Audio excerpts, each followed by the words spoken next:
તો બીજી તરફ નર્મદા જિલ્લાના સ્ટેચ્યુ ઓફ યુનિટી એકતાનગર ખાતેની આસપાસના અલગ અલગ વિસ્તારોને રેડ તેમજ યલો એલર્ટ તરીકે જાહેર કર્યા છે, જેમાં નર્મદા જિલ્લા કલેક્ટરે આ વિસ્તારને નો ડ્રોન તરીકે જાહેર કરી પરિપત્ર બહાર પાડ્યો છે। તેમ છતાં પણ એકતાનગર ખાતે આવેલ ફોર્ચ્યુન હોટલના સંચાલકો દ્વારા જાહેરમાં ડ્રોન ઉડાડવા આવતા ગ્રામજનો દ્વારા હેલ્પલાઇન નંબર 112 પર કોલ કરીને જાણ કરવામાં આવી હતી। ફોર્ચ્યુન હોટલના સંચાલકો સામે નર્મદા જિલ્લા કલેક્ટરના જાહેરનામાનો ભંગ કરવા બદલ કડક કાર્યવાહી કરવા માટે માંગ કરવામાં આવી છે। ત્યારે હવે જોવાનું એ રહ્યું કે સ્થાનિક પોલીસ હોટલ સંચાલકો સામે કડકમાં કડક કાર્યવાહી કરશે કે કેમ તેવા સવાલો ચર્ચાતા થયા છે।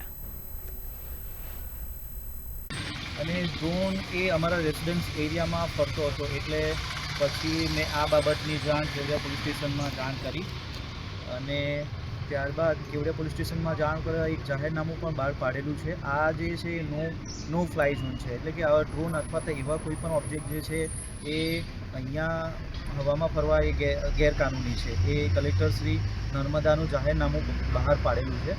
તો મેં આ અનુસંધાને કેવડિયા પોલીસ સ્ટેશનમાં જાણ કરી હતી અને હોટલ મેનેજમેન્ટને પણ આ અનુસંધાને જાણ કરેલી, પણ હોટલ મેનેજમેન્ટે આ અંગે કોઈ પગલાં લીધેલા નહીં અને એટલે અમે રિક્વેસ્ટ કરી હતી હોટલ મેનેજમેન્ટને, પણ તેમ છતાં પણ કોઈ એમણે એક્શન ના લીધી। એટલે અમારે આજે પોલીસ સ્ટેશનમાં આ અંગે અમે ફરિયાદ નોંધાવેલી છે।